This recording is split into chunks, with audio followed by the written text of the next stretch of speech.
राम जय जय राम।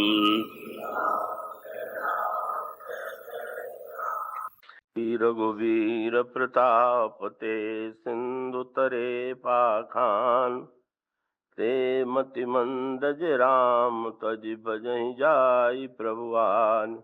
ये पंक्तियां उस अवसर की हैं जब भगवान श्री राघवेंद्र सेतु निर्माण के बाद सारी सेना सहित उस सेतु से पार होते हैं। कब उस समय भगवान श्री राम ने सेतु के स्थापना के साथ साथ सेतु की स्थापना के पहले भगवान श्री शंकर की विधिवत पूजा की, रामेश्वर के रूप में उनकी स्थापना की और उसके पश्चात समुद्र पर सेतु का निर्माण हुआ और भगवान श्री राम की समस्त सेना उससे पार हुई। तो ये जो सेतु बंध का प्रसंग है, कई दृष्टियों से बड़े महत्व का प्रसंग है और बड़ा ही सांकेतिक भी है।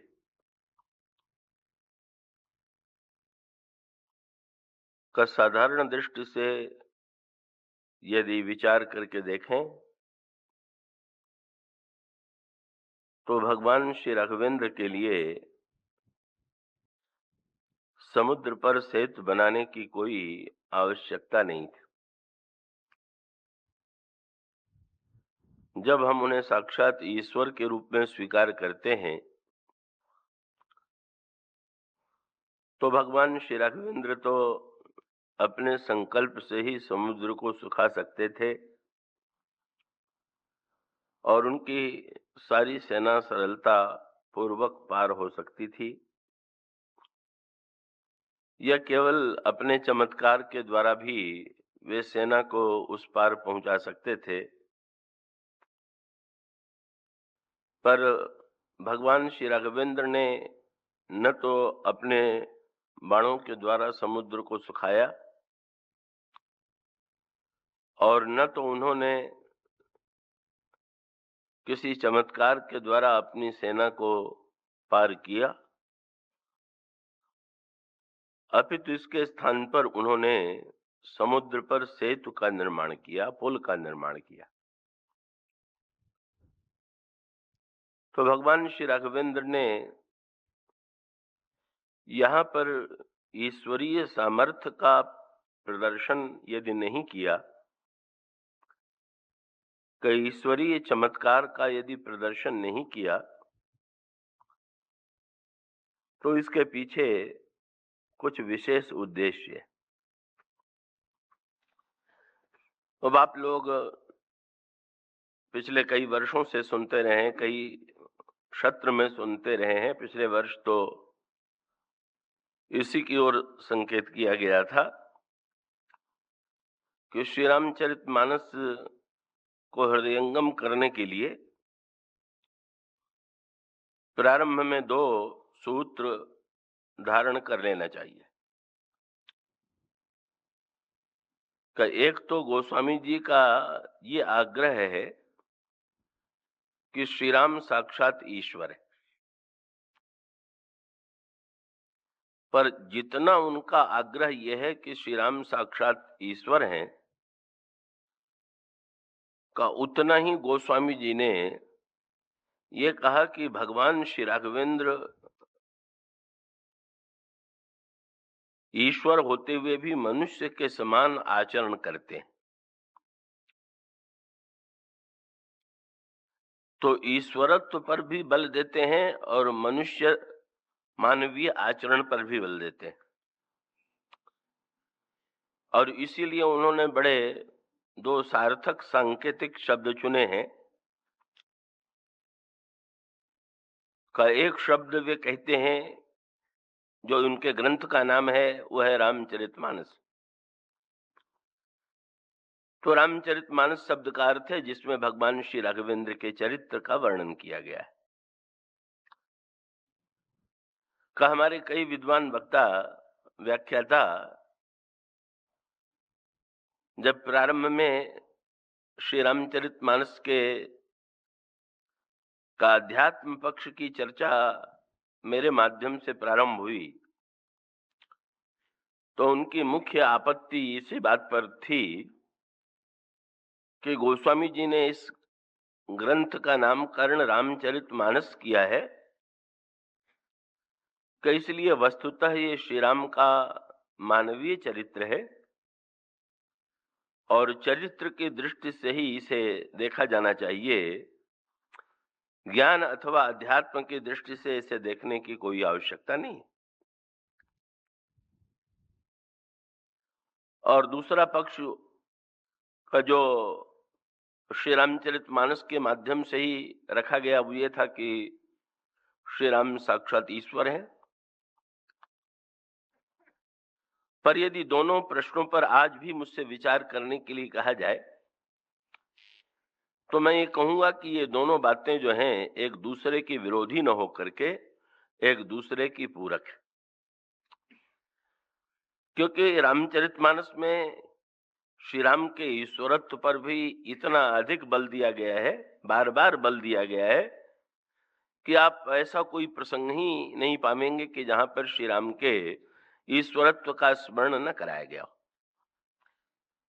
पर इसमें भी कोई संदेह नहीं कि ये श्री राम का चरित्र है, लेकिन दोनों में संतुलन स्थापना के लिए गोस्वामी जी ने दो बड़े सुंदर शब्द चुने। कहीं तो ये कहा गया है कि ये श्री राम का चरित्र है और कहीं कहीं ये कहा गया कि ये श्री राम की लीला। रामचरित अनंत विधि नाना के रामचरित मानस ही नामा में चरित्र शब्द है और कहीं भगवान शंकर पार्वती से चरित्र शब्द का प्रयोग न करके कहते हैं गिरजा सुनो राम की लीला।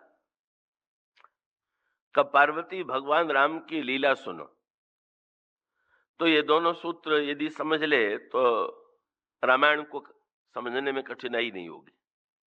चरित्र और लीला का तात्पर्य क्या है कि यदि वे मनुष्य हैं तो उनका चरित्र है और यदि ये भगवान है तो उनकी लीला।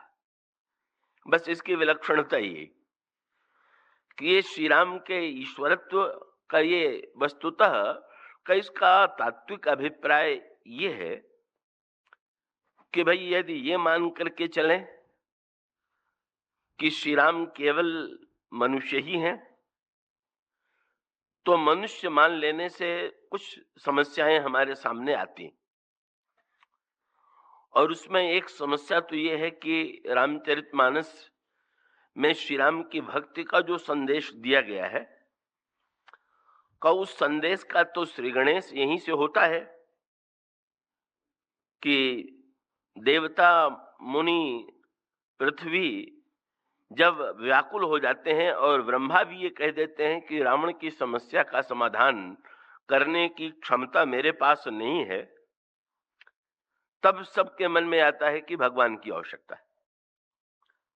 तो इसका सरल सा तात्पर्य ये है कि भाई कुछ समस्याएं तो आपके और हमारे जीवन में ऐसी हैं कि जिनके लिए जिनका हल करना हमारा आपका काम, अपनी बुद्धि के द्वारा अपने प्रयत्न के द्वारा का जो हमें क्षमताएं प्राप्त हैं उनका हम सदुपयोग करें और उन समस्याओं का समाधान करें।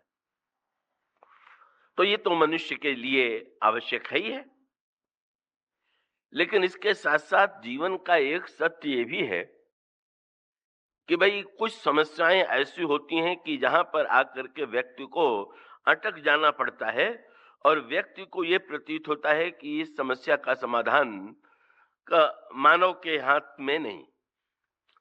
तो ये गिनाने की आवश्यकता नहीं है। ऐसी अनगिनत समस्याएं आपके जीवन में आती हैं, समाज के जीवन में आती हैं कि जहां पर व्यक्ति निरुपाय हो जाता है, व्यक्ति असमर्थ हो जाता है। तो जब व्यक्ति निरुपाय और असमर्थ होता है तभी ईश्वर की आवश्यकता होती। कि जब तक व्यक्ति असमर्थ या निरुपाय नहीं है तब तक ईश्वर की अपेक्षा नहीं है, प्रार्थना की अपेक्षा नहीं है। तो रामचरितमानस का भी क्रम ये है कि जब ऐसा अनुभव होता है कि रावण के अत्याचार से मुक्त होने के लिए रावण के अत्याचार से मुक्त होना का न तो पृथ्वी के बस की बात है, न तो मुनियों के बस की बात है, न तो देवताओं की बस की बात है, और यहां तक कि सृष्टि के निर्माता ब्रह्मा के बस की बात भी नहीं है। तब अंत में ब्रह्मा ये सूत्र देते हैं कि नहीं नहीं, जब व्यक्ति पूरी तरह से निरुपाय हो जाए तो उसका ध्यान जाना चाहिए। और उन्होंने पृथ्वी से यही कहा भी कि जाकर तय दासी सो अविनाशी हमरो तोर सहाय। पृथ्वी घबराने की आवश्यकता नहीं है। वस्तुतः मैं और तुम दोनों तुम जिसकी दासी हो, मैं जिसका सेवक हूं, वो तो ईश्वर है ही है। तो आओ हम सब लोग ईश्वर से प्रार्थना करें कि जिस समस्या का समाधान मनुष्य और देवता भी नहीं दे पा रहे हैं, उसका समाधान आप दीजिए।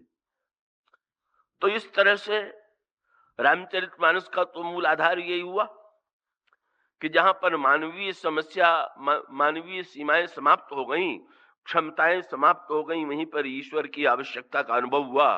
और ब्रह्मा ने शंकर जी के बताए हुए संकेत के आधार पर का बड़े प्रेम भरे स्वर में प्रार्थना की। इसलिए राम के ईश्वरत्व को तो अस्वीकार करने से रामायण का आधार ही समाप्त हो जाएगा। श्री रामचरितमानस में इसलिए काकभूषण जी गरुड़ जी से स्पष्ट कह देते हैं, यही मह आदि मध्य अवसाना प्रभु प्रतिपाद्य राम भगवाना। यह राम के साथ भगवाना शब्द का प्रयोग इसीलिए कर दिया गया कि व्यक्ति ये ध्यान रखे कि ये भगवान राम इसके मूल प्रतिपाद्य है। पर इसका दूसरा पक्ष भी बड़े महत्व का, और दोनों पक्षों का हमें सदुपयोग करना चाहिए, दोनों से हमें लाभ लेना चाहिए। यदि हम राम को केवल मनुष्य मानेंगे तो भी घाटे में रहेंगे, और राम को यदि केवल ईश्वर ही मान लेंगे तो भी हम पूरा लाभ नहीं ले पाएंगे। इसलिए उसका संकेत सूत्र यूं है। अब इसी को गोस्वामी जी इस रूप में प्रस्तुत करते हैं कि जब ब्रह्मा प्रार्थना करते हैं तो प्रार्थना के बाद आकाशवाणी होती है, और आकाशवाणी में भगवान ये कहते हैं कि जन डरपहु मुनि शुद्ध सुरेशा, मत डरो। मैं रावण की समस्या है तो देखिए, रावण यदि अत्याचार कर रहा है तो भगवान से यदि प्रार्थना की गई तो भगवान के पास उसका बड़ा सरल उपाय था, और वो सरल उपाय ये था कि वे चाहे मन में संकल्प कर लेते, चाहे अपना चक्र चला देते, चाहे धनुष बाण चला देते और रावण को मिटा देते, कह देते कि भाई मैंने रावण को मिटा दिया। लेकिन यहां अनोखी बात क्या, भगवान श्री राघवेंद्र देवता और मुनियों से कहते हैं कि रावण की समस्या का समाधान मैं मनुष्य बनकर के दूंगा। ये भगवान राम का आग्रह है। उनके वाक्य को आपने पढ़ा होगा कि जन डरपहु मुनि शुद्ध सुरेशा और तुम ही लागी धरी हो नर वेशा। कब तुम्हारे लिए हम मनुष्य का वेश बनावेंगे, मनुष्य के रूप में जन्म लेंगे, और अनशन सहित देह धरी ताता करिहो चरित। मैं मनुष्य के रूप में जन्म लेकर के मानवीय चरित्र करूंगा और इस प्रकार से तुम्हारी समस्या का समाधान करूंगा। तो इसका अभिप्राय क्या हुआ कि श्री रामचरितमानस का ये जो दोनों सूत्र है कि श्री राम साक्षात ईश्वर है, इसमें कहीं किसी प्रकार का समझौता गोस्वामी जी करने के लिए प्रस्तुत नहीं है। पर उसके साथ साथ गोस्वामी जी के श्री राम ये भी कह देते हैं कि मैं मनुष्य बनकर के तुम्हारी समस्या का समाधान करूंगा, ईश्वर के रूप में नहीं, मनुष्य के रूप में। तो भाई दोनों का लाभ क्या है? दोनों में दो तरह का लाभ का मुझे स्मरण आता है। बहुत वर्ष पहले बंबई में एक सम्मेलन हुआ, उसका उद्घाटन करने के लिए उस समय के तत्कालीन मंत्री आए हुए थे। उन्होंने ये बात उठाई ईश्वर और मनुष्य के संदर्भ में कि तुलसीदास जी ने राम के ईश्वरत्व का बहुत विस्तार से वर्णन किया, और उन्होंने वाल्मीकि रामायण से तुलना करते हुए कहा कि वाल्मीकि रामायण में श्री राम के मानव रूप की अधिक व्याख्या, मानव के रूप के को स्वीकार किया गया है। और उसके साथ साथ उन्होंने जोड़ दिया कि मैं समझता हूं कि वाल्मीकि रामायण का दृष्टिकोण जो है वो रामचरितमानस की अपेक्षा समाज के लिए अधिक उपयोगी है।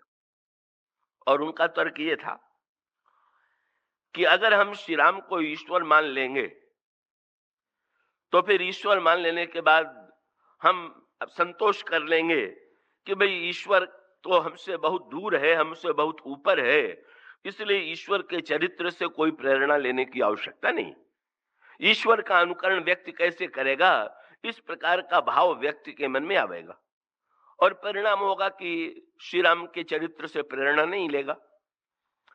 और यदि व्यक्ति श्री राम को मनुष्य के रूप में स्वीकार करे तो इसका एक लाभ ये होगा कि मानवीय चरित्र, जब उनको हम मनुष्य के रूप में, महापुरुष के रूप में देखेंगे तो हम उनके चरित्रों से अधिक सीखने की चेष्टा करेंगे। बात उन्होंने एक पक्ष की कही थी। मुझे जब उस दिन कथा मैंने प्रारंभ की तो पहले इसी की ओर ध्यान आकृष्ट किया, मुझे खंडन करना पड़ा और मैंने ये कहा कि भाई हमारे मंत्री जी ये कहते हैं कि श्री राम, यदि उनका मानवीय चरित्र हम मान करके चलें तो अधिक प्रेरणा ले सकते हैं, तो हमारे पुराण में मानवीय चरित्रों की कमी तो नहीं है, महान चरित्रों की कमी नहीं है। सारे पुराणों को लें, सारे इतिहास को लें तो बड़े बड़े महामानव हुए हैं। शिव हैं, दधीचि हैं, इक्ष्वाकु हैं, हरिश्चंद्र हैं, करंत्यदेव हैं, ये सब के सब एक महानतम चरित्र हुए हैं। और साथ साथ मैंने उनको स्मरण दिलाया कि उस पुराने सतयुग त्रेता द्वापर के युग की बात जाने दें तो इस युग में भी अभी अभी हमारे सामने महात्मा गांधी हुए। और ये इक्ष्वाकु से लेकर के मनु से लेकर के महात्मा गांधी तक इतने महापुरुष हुए और सारे महापुरुषों का वर्णन मनुष्य के रूप में किया गया। मैंने पूछा, इतने महामानव के चरित्र होते हुए आपने कुछ नहीं सीखा? एक राम का ही मानव चरित्र होता तो आप सब सीख लेते।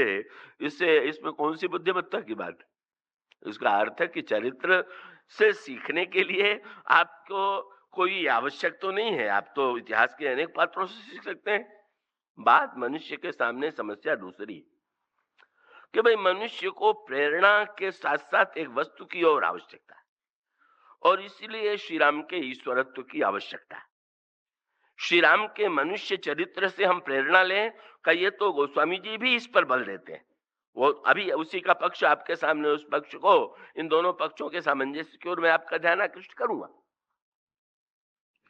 लेकिन वे ये कहते हैं कि भाई श्री राम, जैसे मान लीजिए कोई व्यक्ति ये कहे कि भाई को भाई से कैसा व्यवहार करना चाहिए ये हम श्री राम से सीखें, पिता से पुत्र को कैसा व्यवहार करना चाहिए हम श्री राम से सीखें, पत्नी और पति का व्यवहार कैसा होना चाहिए हम श्री राम सीता से सीखें। बिल्कुल ठीक है, इसमें तो कोई आपत्ति ही नहीं।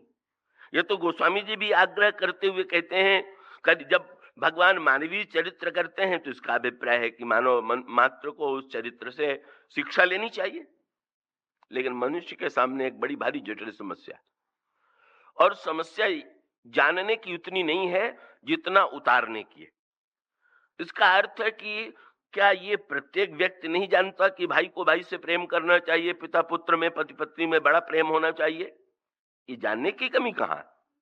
कमी तो ये है कि जानने के बाद भी जब जीवन में उतारने की बात आती है तो हम उसे जीवन में उतार नहीं पाते। ये हमारे सामने समस्या है। तो अब उसका अर्थ क्या हुआ कि हमें दो वस्तुओं की आवश्यकता है। क्या? कि हमें प्रेरणा भी मिले और हमें शक्ति भी मिले। प्रेरणा मिले कि हम ऐसा ऐसा आचरण जीवन में उतारें, और हमें शक्ति भी ऐसी मिले कि जिस शक्ति के द्वारा हम उस आचरण को जीवन में क्रियान्वित कर सकें। तो ये दो सूत्र पकड़ लीजिए तो दोनों काम बन जाएंगे। श्री राम यदि मनुष्य हैं तो हम उनके चरित्र से प्रेरणा लें, और श्री राम यदि साक्षात ईश्वर हैं तो हम भक्ति और प्रार्थना करके उनसे कहें कि महाराज जानते तो हम सब हैं पर हम सचमुच जीवन में इसको उतारें, का ऐसी कृपा करके आप शक्ति दें। वो तभी संभव होगा। कहिए सुनिए समझिए समुझाइए, दशा हृदय नहीं आवे का। इसलिए गोस्वामी जी कहते हैं कि भाई हमारा और आपका कर्तव्य है कि हम दोनों लाभ लें। हम श्री राम की भक्ति करें, श्री राम की पूजा करें, श्री राम की प्रार्थना करें, उनसे शक्ति मांगें, जिससे हमारा हृदय बदल जाए, हमारे हृदय में शक्ति आ जाए। और उसके बाद भगवान राम ने अवतार लेकर के जो मानवीय चरित्र किए हैं का उन चरित्रों को का हम अपने जीवन में उतारने की चेष्टा करें। इस तरह से ये दो सूत्र हैं, शक्ति और प्रेरणा। ये श्री राम के ईश्वरत्व के द्वारा शक्ति और श्री राम के मानव चरित्र के द्वारा प्रेरणा। तो इसको गोस्वामी जी ने एक बड़ी सुंदर बात कही।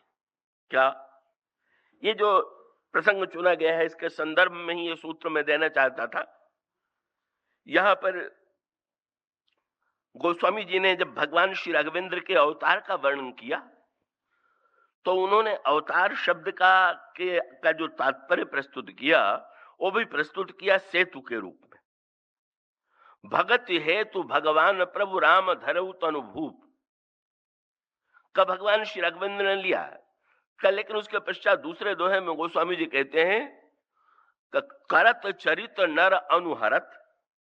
मैं आशा करता हूं ये शब्द बड़े सरल हैं और आप सब विज्ञ हैं समझने में। भगवान कहते करत चरित नर अनुहरत, भगवान राम मनुष्य जैसा चरित्र करते हैं। और अगला उसका उद्देश्य क्या है? बोले संस्कृति सागर सेतु। श्री राम इस अपने कार्य के द्वारा इस संसार समुद्र के ऊपर एक सेतु का निर्माण करते हैं।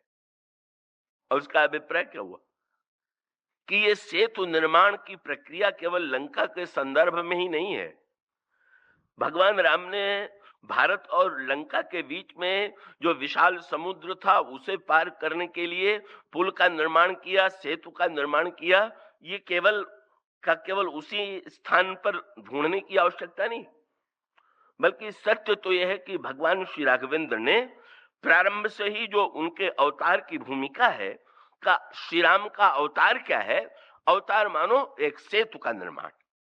सेतु शब्द में के जो तात्पर्य है, सेतु का जो उद्देश्य है, आप उसे समझ लें। यहीं पर ईश्वरीय और मानवीय में ईश्वर होते हुए भी उन्होंने मानवीय पद्धति का आश्रय क्यों लिया? रावण का वध करने के लिए उन्होंने दशरथ के घर में जन्म लिया। एक दीर्घ अवस्था तक भगवान श्री राघवेंद्र ने अवस्था तक शिक्षा प्राप्त की, विश्वामित्र के साथ गए और आगे चल करके लंका पर आक्रमण करके तब कहीं जाकर के रावण का युद्ध करते हुए, और रावण का युद्ध भी एक क्षण में नहीं कर दिया, रावण का युद्ध करने में भी कई दिन भगवान राम को लग गए। ये जो भगवान श्री राघवेंद्र ने पद्धति अपनाई, कि इस पद्धति को गोस्वामी जी कहते हैं कि ये तो वस्तुतः एक सेतु है। सेतु का तात्पर्य चाहे नदी के संदर्भ में लें, नदी के संदर्भ में सेतु बार बार दिखाई देता है, समुद्र में सेतु तो एक असंभव सी कल्पना लगती है। लेकिन ये श्री राम की महिमामयी विलक्षणता ये है कि श्री राम का व्यक्तित्व केवल नदी पर ही सेतु का निर्माण नहीं करता है, का वो समुद्र पर भी सेतु का निर्माण करता। तो सेतु का तात्पर्य क्या? कि जैसे नदी के दो किनारे हैं और नदी के दोनों किनारों में चाहे दोनों धाराओं के बीच में दूरी बहुत न हो, लेकिन एक किनारे से दूसरे किनारे के व्यक्ति जो है दूर है, जल की इस धारा के कारण। और अगर उस धारा को पार करके एक किनारे का व्यक्ति दूसरे किनारे के व्यक्ति से मिलना चाहे तो फिर एक उपाय तो यह है कि व्यक्ति तैरे और इस पार से उस पार जाए। लेकिन तैर करके पार जाने वालों की संख्या भी बहुत नहीं हो सकती है, सबके लिए तैर करके पार जाना संभव नहीं। का दूसरा उपाय यह है कि नौका के द्वारा व्यक्ति नदी की धारा को पार करे। ये तैराकी की अपेक्षा अधिक सुलभ उपाय है। लेकिन नौका में भी यह समस्या है कि जितने व्यक्ति नौका में आ सकते हैं का उतने व्यक्तियों के लिए ही उस नौका का नदी को पार करना संभव है। का अगर उससे अधिक नौका में लोग लद जाए तो नौका भी डूब जाने की संभावना है। तब का नदी को पार करने की एक चमत्कारिक क्षमता भी, चमत्कारिक शैली भी हो सकती है। क्या आपने प्राचीन महात्माओं की जीवनी में, संतों की जीवनी में कहीं कहीं ये चमत्कार पढ़ा होगा कि उन्होंने जल पर चल करके दिखा दिया। इस नदी की धारा को का जल पर उन्होंने बिल्कुल बिना किसी तैराकी के, बिना किसी वाहन के वो इस पार से उस पार चले गए। लेकिन भाई का ये जो चमत्कार है उसके द्वारा का जिस व्यक्ति के द्वारा वो चमत्कार दिखाई पड़ता है उसकी महिमा तो हमारे समझ में आती है। और मान लीजिए कल समाचार पत्र में निकल जाए कि इस तारीख को कोई आए हुए हैं सिद्ध पुरुष और वो गंगा यमुना की धारा को खड़ाऊ से पार करके दिखावेंगे, तो देखिए सारी शायद लाखों व्यक्ति उमड़ पड़ेंगे संगम पर। मुझे स्मरण आता है कई वर्ष पहले बंबई में किसी योगी ने दावा कर दिया था कि हम नदी जल पर चल के दिखावेंगे। उसको देखने के लिए लोग बड़ी लंबी लंबी फीस दे करके गए थे, क्योंकि योगी के इस दावे के प्रति बड़ी जिज्ञासा थी, बड़ा कौतूहल था कि भाई पढ़ा तो था पर देखा नहीं। यद्यपि वो बड़ा सिद्ध हुआ धोखा का, शायद वो धोखा देना नहीं चाहते थे, स्वयं धोखे में थे। उनको ये विश्वास रहा होगा कि मैं पार कर लूंगा। उसके लिए जो एक संतरण सरोवर बनाया गया और वहां का बहुत बड़ी संख्या में जब लोग एकत्र हुए देखने के लिए, तो जब उन्होंने खड़ाऊ पहन करके उस पर पैर रखा तो बेचारे धड़ाम से जा करके नीचे गिरे। बड़े निराश हुए लोगों ने उनकी बड़ी आलोचना की, निंदा की। पर मान ले अगर उन्होंने चल के दिखा दिया होता या परसों कोई चल करके दिखा दे, तो क्या इस चल करके दिखा देने से समाज की समस्या का कोई समाधान हो सकता है क्या? और बड़ा सरल उत्तर है कि भाई हम ऐसे महापुरुष के गले में माला डाल करके का उसकी पूजा चाहे जितनी करें, का उसका सम्मान चाहे जितना करें, लेकिन जब हमें और आपको पार करना होगा तो हमारे आपके पार करने की समस्या ज्यों की त्यों रहेगी। तब हमारे सामने उपाय तो वही रह जाएगा कि चाहे तैरें चाहे नाव में जाए। लेकिन सबसे बढ़िया उपाय कौन सा है? जो उपाय यहां पर बना हुआ है क्या, कि भाई अगर नदी के दोनों किनारों को जोड़ने वाला पुल बना दिया जाए तो पुल शायद देखने के लिए भीड़ न टूट पड़े जो चमत्कार देखने के लिए हो, लेकिन पुल बन जाने में जितना समाज का लाभ है, अब पुल बन गया तो कितना बड़ा लाभ हो गया कि अब का केवल मनुष्य तो पार हो ही जाएगा, पशु भी पार हो जाएंगे।